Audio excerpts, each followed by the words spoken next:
So both Tims I'm here good. have glasses on. We can see. Randy, you almost put your glasses on. Are you gonna be able to see okay? Yeah, I'm fine. Yeah. I just I'm won't read anything. That's okay. That's right. That's right. We won't ask you to read anything. We're just going to ask your opinions. And I am so excited to have you on our channel, Randy. Thank you so much for joining. Thanks for having me. I'm excited to be here. Yes, Tim Wildsmith. It's great to have you on here too, to be a co-interviewer. And Tim is the catalyst for this whole interview because he and I were talking after the last video that we did, and we got to talking about Randy Brown from Bible Buying Guide, who's with us today, and how his videos have like a zillion Bibles on each video that he compares. And we're just amazed at all the different Bibles that you are able to show. And, so we are going to get to talking to Randy about his Bible collection and where he stores these Bibles, some secret warehouse in Area 51 or something like that. We'll find out later. I do want to just start, though, with Bible Buying Guide, just to learn a little bit about that ministry, get to know that better, and just to introduce, in case everybody doesn't know, we've got two people here with me. Tim Wildsmith there has Bible Review Blog and also a YouTube channel. And Randy Brown has Bible Buying Guide, which is a web page and a YouTube channel and a Facebook page. You have a few different things there. So these are both expert Bible reviewers that I have with me. As far as Bibles, I wanted to know what got you into doing Bible reviews. First of all, Randy, Okay. like what kind of spurred that on in the first place? When I was very young, single digits, we would go to churches and I was mesmerized by the Bibles people were carrying. And they had overlap and they had red edges and some had pictures and drawings and all kinds of, amazing looking things. And I was always mesmerized by looking at those. And so it always interested me, the printed word. And then when I was in Kentucky, 1984, I saw a magazine with a little card that said, send in for a free New King James from Thomas Nelson. And so I sent it in and I was chosen to get a free copy. And all I had to do was tell my friends about it. So that was basically a review.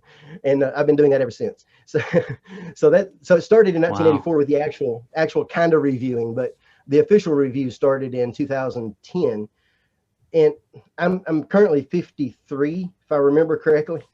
And back then, it was when I started needing glasses, but I didn't really know that. Nobody told me that when you get older, your eyes are going to go.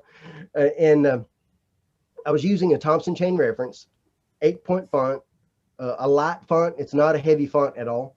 The paper has a little bit of show through, and then at the same time, it's not very white, not very bright white, so it has some gray to it. And I didn't realize that I needed glasses. So I thought, well, I need a new Bible. That's what I wanted anyway. So I'm looking for new Bibles, and I find one that sounds interesting to me, but I can't find reviews for it. So I started looking at reviews on Amazon and on Bible, excuse me, on Bible Design Blog, and on a few other websites that were around at the time. And I started looking at different wide margin Bibles, but they were out of my price range. I wanted to find something that I could afford. And when I would look at reviews, there were things like, I bought it for my grandson and he loved it. Well, that doesn't help me. I'm sure he told you that, but that doesn't help me.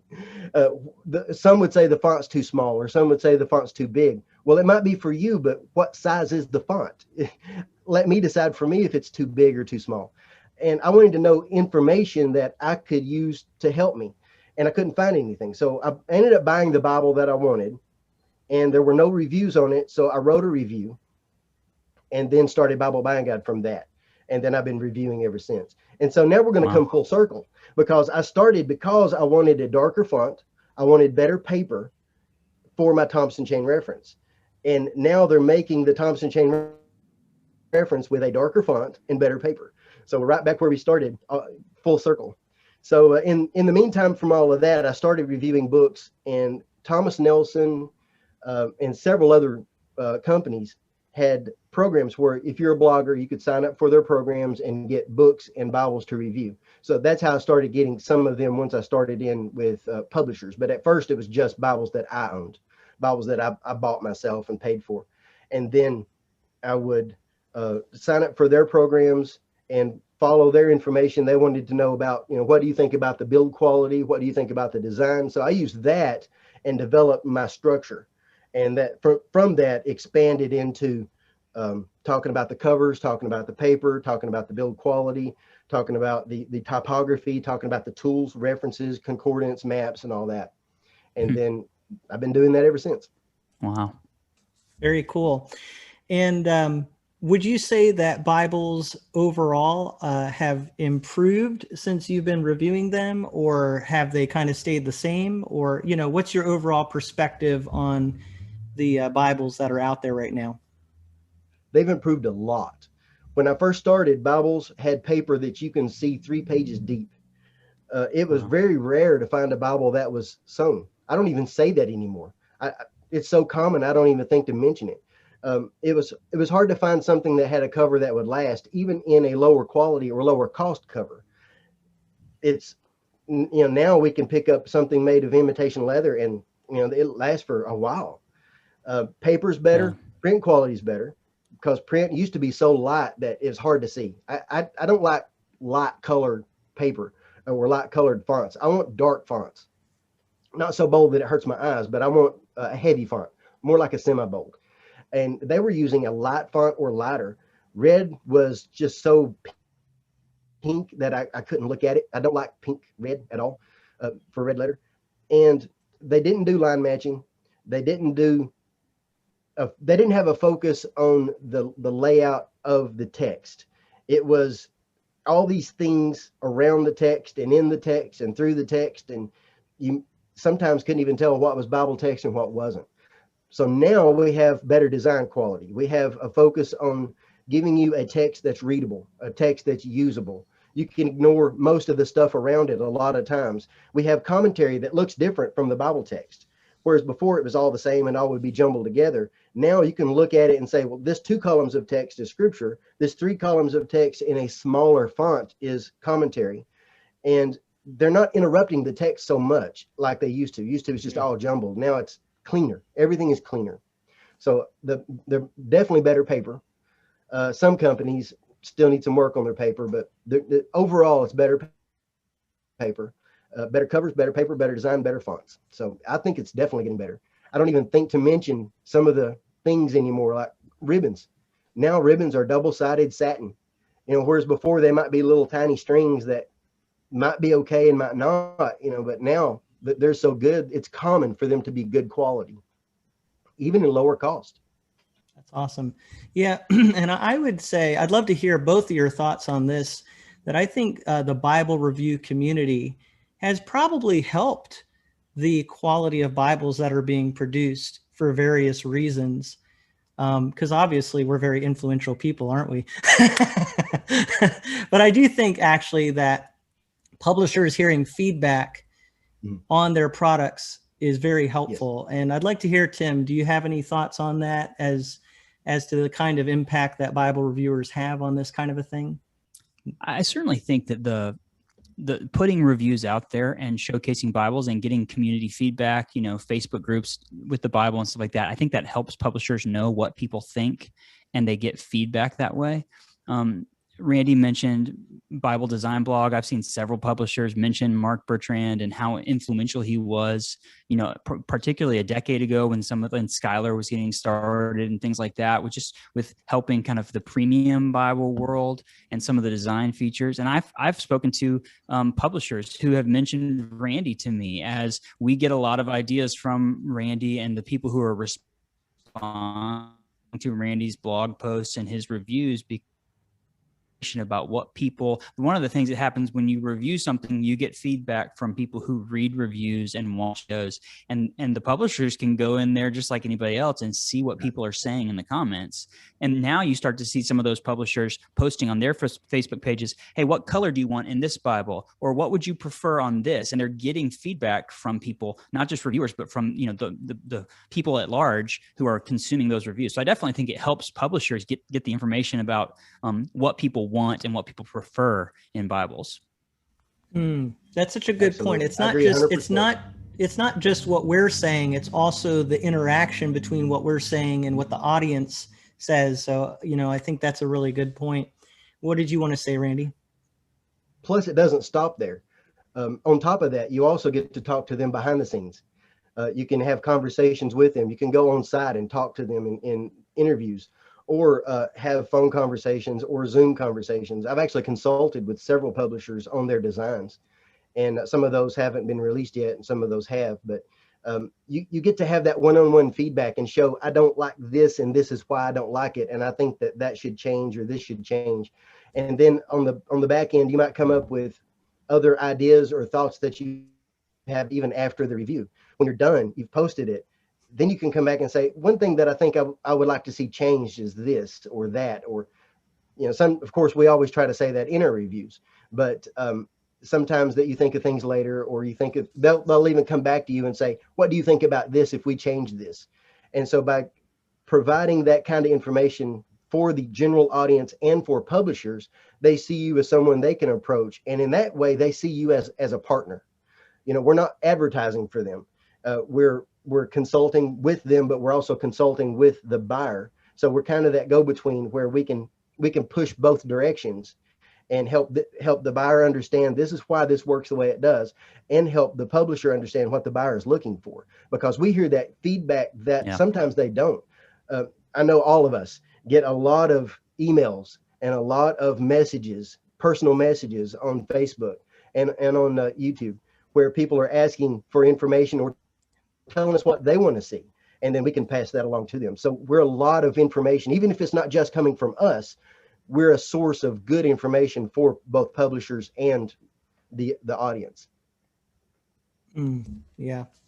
And especially today, when you don't have the ability as easily to go to a store and find a bunch of Bibles to compare, because obviously a lot of Bibles now, people are purchasing them online. So it becomes all the more important for them to get information from videos that they watch or from websites, review blogs that they read, so that they can get that information. That's a really good point. I also like that the review community has different opinions. And so it's not like we're all saying exactly the same thing, because we do have different viewpoints, which again is good feedback for the publishers. So for me, I don't really care that much about ribbons, which I know some people make a huge thing about ribbons. What about you guys? Do you guys have things that tend to be unique to what you care about the most? I actually like paste down covers that are a little bit stiffer. I'm not a big fan of floppy goat skin. And I know that that's blasphemy in some circles, but it's like this one here. You know, I actually prefer, this is a Clarion, one of my favorite Bibles ever. This is one I use every day. And I actually prefer a Bible that I can hold open like this, hold it open with one hand, and I can just hold it and read it. And that's easy to handle, easy to hold, easy to read. And, you know, that if that was goat skin, that would be difficult because it would just flop around. Also, you would have this tab that caused a little hump there, which, you know, the build quality is there. But if you get a good paste down with like this one with reinforced binders tape, then, you know, it's going to last a while. It's not going to last as long as goat skin, but it will stay open better. You'll have that flat page. You won't have the hump there trying to close it, and then your page will be flatter when you do open it because that spine will rise a little bit and it'll flatten that page. So that's mine. I like stiffer paste down covers, but I want them made well. I want them to stay open on their own. That's really I don't interesting. want to fight a cover. I don't want it to close on me at all. And I want it to stay flat. What about you, Tim? I'm really, I do like a lovely goatskin cover. I agree with Randy. It doesn't have to be edge line for me to love it, but I really start to look at typefaces and what the fonts look inside the Bible. And if I open something up and the font, I mean, Tim and I did a video where we talked about comfort print fonts and kind of ranked our favorites. And there's a couple of those that I don't love very much. Mm-hmm. And if I see a font face or even a typesetting that it's like, this doesn't feel right to me when I open it, then I don't want to read that Bible. So it's a lot about the design and the layout. And you take all those little facets, whether it's wide margin, cross references, how they do the textual notes, whether they use some red accents on the page to kind of offset things. That to me, obviously the way it looks and feels on the outside makes me want to pick it up. But it's when I get inside, does it really help me kind of dig in as I'm reading and studying? That's a really big one for me. Yeah. I love two color designs. Yeah, me red too. Highlights. I love that. Yeah. And what I think it comes down to is something that Randy was bringing out there, which is functionality. And really, both of you are bringing out ideas that relate to functionality.